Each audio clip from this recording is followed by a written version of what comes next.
Stay. Perfect. What is up, every Brony and Becca's sister and other, whatever you want to call those ponies. So, I know I haven't been on for a while. As you see, I'm not much of a pony fan yet. Haven't got any merchandise. But, you know, Phineas and Ferb fan. Hold on, let me get my hat.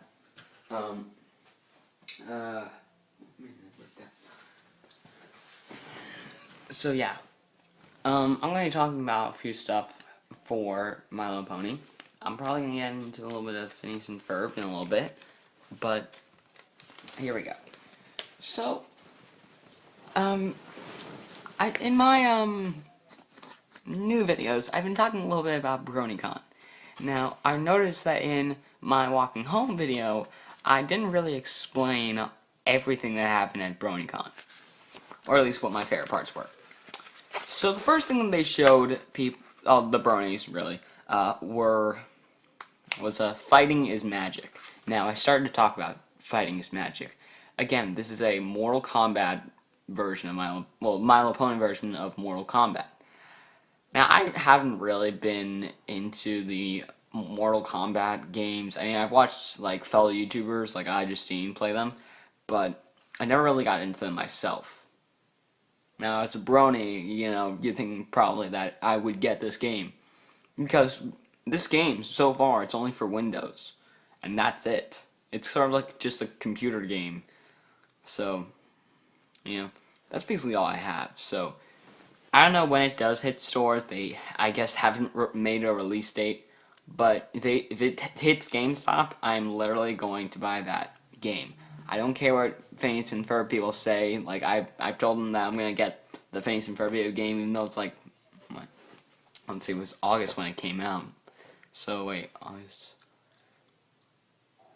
September, October, like, more than, over 5 months since that game came out. 5 months, technically speaking, is sort of old news. Plus, I don't have a Wii anymore, so yeah, I can only do that in my grandparents' house, so not good. But yeah, fighting is magic. We already know we already know what's going on with, like, you know, Applejack and Twilight. Rarity and Pinkie Pie, they're just about done. They have a little bit tweaking to do. However, the Pegasi, you know, Dash and Fluttershy, there's not really much they can talk about now, so they didn't play them. That's really unfortunate, if you know what I mean. So, anyway, hold on. Alright. So, then, after the Fighting is Magic, they moved on to the, I hope I'm doing this right. I am hoping that I'm doing this right, in the right order.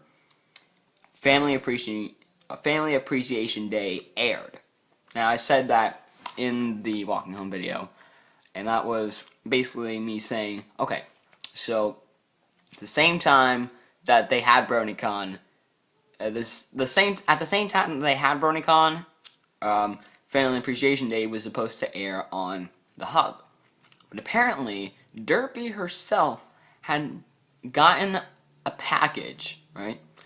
She had gotten a package to bring to BroNYCon, and that was Family Appreciation Day. It aired at, hopefully, I think, the exact same time, at 10 a.m., the exact same time that it aired on the Hub.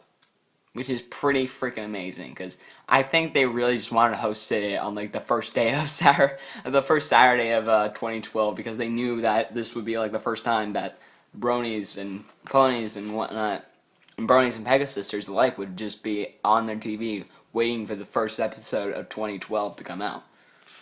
So yeah, that was big. And Derpy delivering it, and then the episode just going by like quickly. What else? After that, I hope I'm saying this in the right order. Then they had the VA panel. I talked about that for a sec. I didn't really remember, but again, if you guys missed it, this is for all those who missed it. If you guys remember this, you know, I'm just saying my favorite parts. Fighting is Magic, basically my favorite part was just basically looking at this game. Family Appreciation Day. My favorite part of the episode is basically learning that Granny Smith ain't no ordinary. It isn't just like this old coot, as some ponies might say, but she's like one of the founders of Ponyville. That's pretty freaking awesome, right? That's freaking awesome. Well, so then the VA panel. For those who don't know what VA stands for, it's voice actor or voice actress. So, in this case, it was voice actress. Now, I don't know if you guys have been on, I think, on Equestria Daily lately, but apparently, now, I don't know, I'm getting away from BroNYCon for a sec, but I found this little clip where like, the voice of Gladys, maybe it's the voice of Gladys from Portal and Portal 2, maybe it's just someone who can do her voice pretty well without the auto-tune, whatnot. But anyway, I don't know where she was, but basically she got this little piece of paper, right? And she's like, okay, I'm gonna read this. Okay, my students, I am going to read this in my Gladys voice. I do not know who Celestia. I do not even know who Celestia is. And when she said that, everyone in the room just started shouting like crazy, like, "Oh my God, some pony gave her that letter!" They're going crazy. I mean, seriously. All right. But anyway, back to the voice actor thing. Speaking of which, so we had 3 actors there. Each of them did 2 voices. The first one was the voice actress for both Celestia and Shirley. She was pretty good. Then there was the voice of Fluttershy and Pinkie Pie. It was pretty good. And then the only one's name that I can remember, Ashley Ball, the voice of both Applejack and Rainbow Dash, the 2 real tomboys, the 2 real tomboy ponies in this show. So, I mean, she's freaking Dash. She's so awesome. She's so awesome. This is one of my favorite parts from the entire BroNYCon. Here's why. If you guys have seen Apple Mauve, I don't know if it's just Apple Mauve, I don't know, but I have.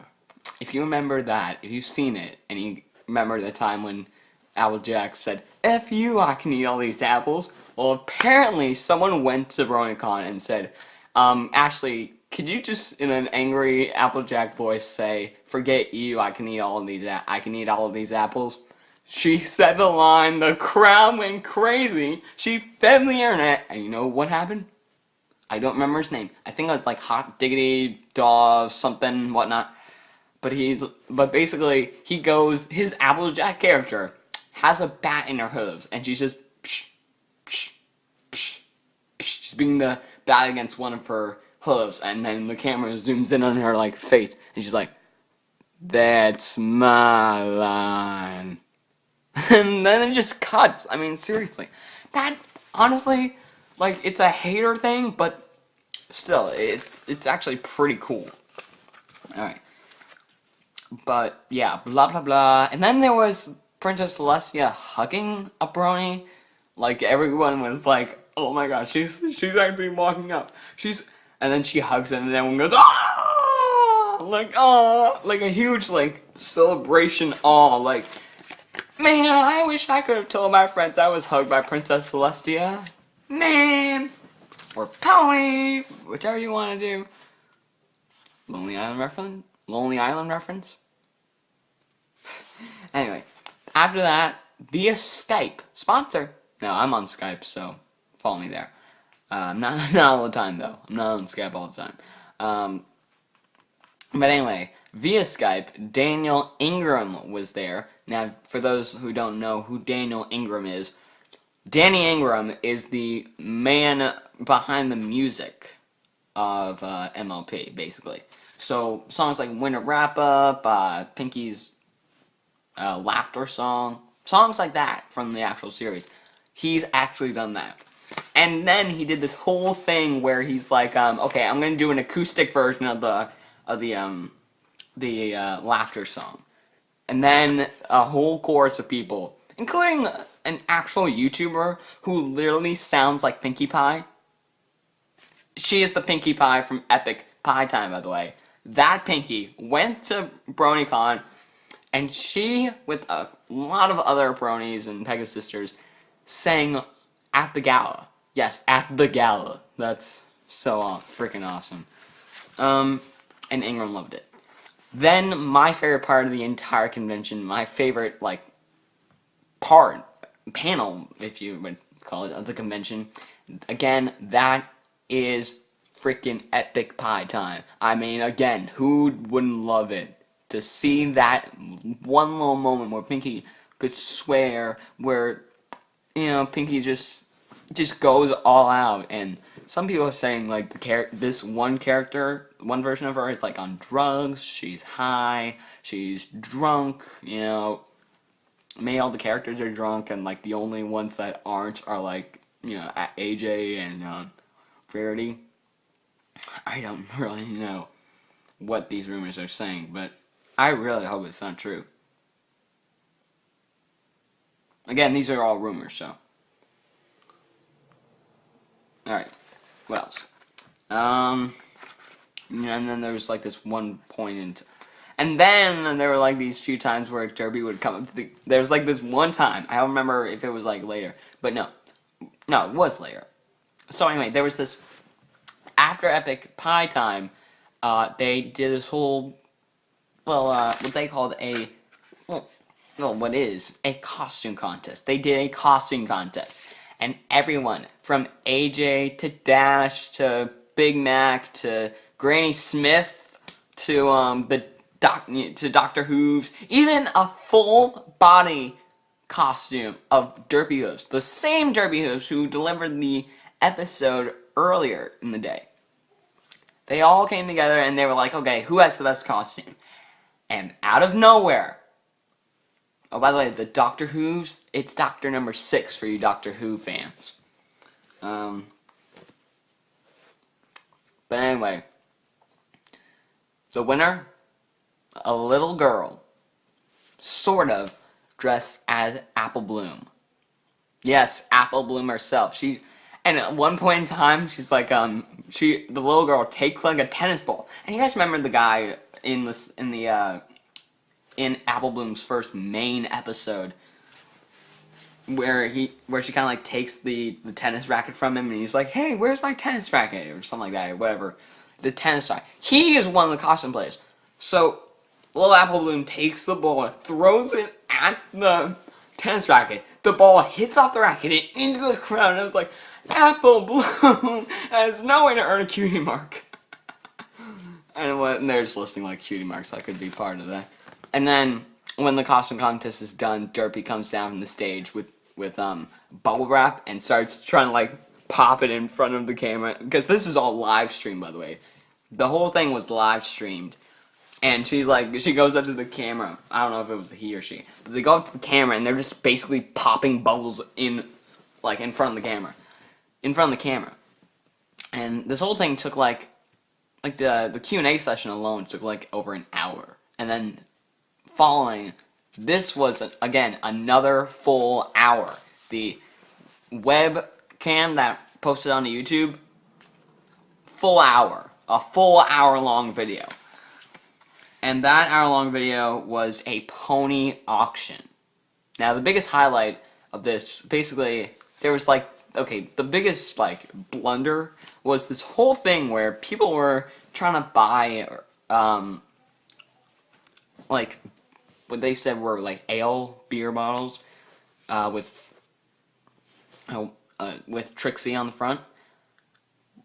Minutes later, they're like, oh, by the way, the ones who got the beer bottles, they actually contain root beer. Root beer. Yes, ginger root beer. Vanilla root beer. I don't know. So they have root beer instead of actual beer. The biggest highlight, well, money-wise, was the Celestia thing. $600 for a Princess Celestia light-up thing. For me, the biggest highlight, honestly, my new favorite, one of my new favorite characters, Final Scratch, aka DJ Pwn 3, and she had a doll that sold for $550. There was nothing that went into the quadruple digits mark, unfortunately. But yeah, I'm running out of time. Thanks for watching. Click wherever we're about to watch next video. Bless your face, sneeze next video, bless you. Peace out. Subscribe to our darkness and redness and whiteness. I'll talk about more later. Plus, hopefully I can fit this one in time. Cameron Slick, OC, Surfing Guy, California, American Flag, Organo, Gold Coffee, Coffee Cup. Thanks for following me. You're the first follower here on Social Cam. Then, bye!